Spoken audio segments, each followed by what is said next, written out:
she's disappeared. Kelly Rothwell, seen on surveillance video. Friendly nature and kind smile. 46-year-old boyfriend David Perry has left the state of Florida. Suspicious behavior. A report surfaces claiming neighbors heard loud banging noises and vacuuming hours after Kelly was last seen. Enrolled in the police academy. She's very regimented. She would show up every day. The fact that she didn't show up for class raised huge red flags because she hadn't missed a class since.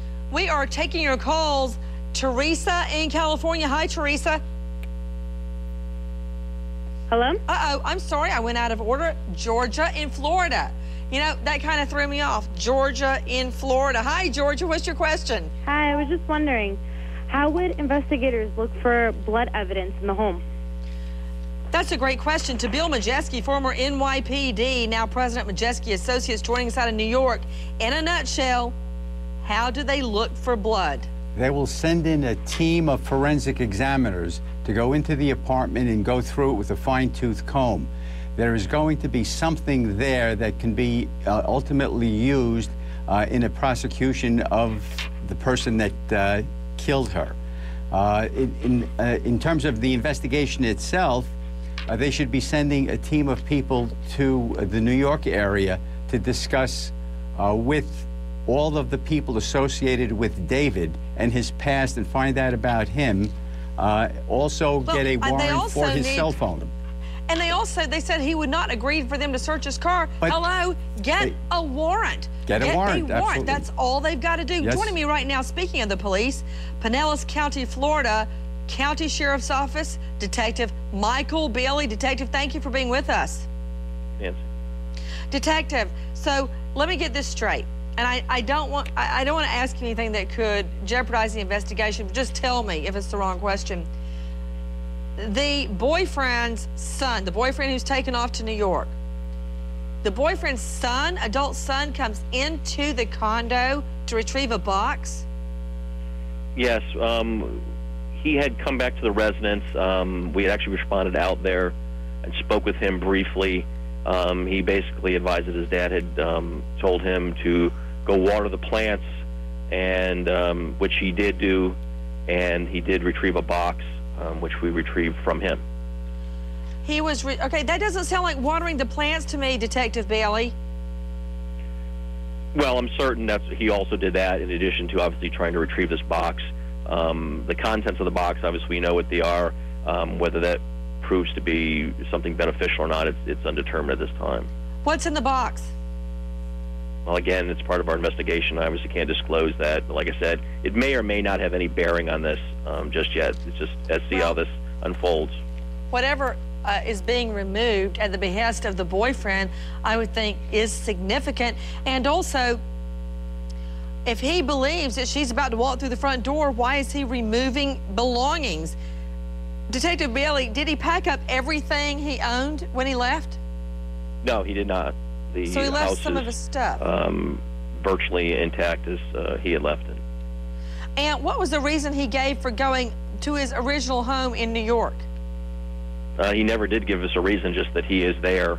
He provided a very brief statement to the investigating deputies that at the time the initial call was taken, very brief, and that he's basically in New York. And when the deputy tried to pursue further questioning, the call was terminated. Out to the lines, Teresa in California. Hi, Teresa. Hi, Nancy. I have a quick comment and then a question. Number one, I love you. I love you on Swift Justice and this. I rush home to see you. Thank you. And 8 years ago, I lost my daughter to violent crime. And so what I'm thinking is about the car, because my daughter was placed in the trunk. Have they searched the car? And, you know, I think I heard they need a warrant or whatever, but, you know, luminol and all those things. I just think of all those things. Nobody would have known my daughter was in the trunk, but when it was set on fire, they popped the trunk, and that's how they found my daughter. So he could have transported her, which is what they did with her. Teresa in California, I am so sorry to hear what you went through. Thank you.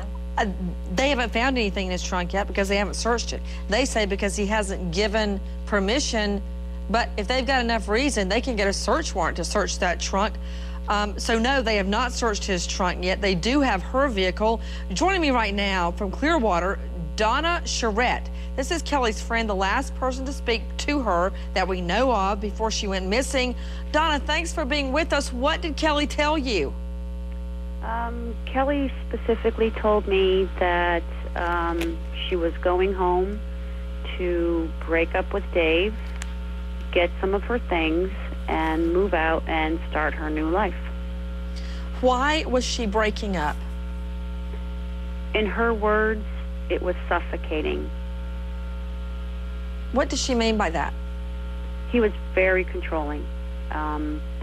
He would alienate her from friends and family, really just very dominating.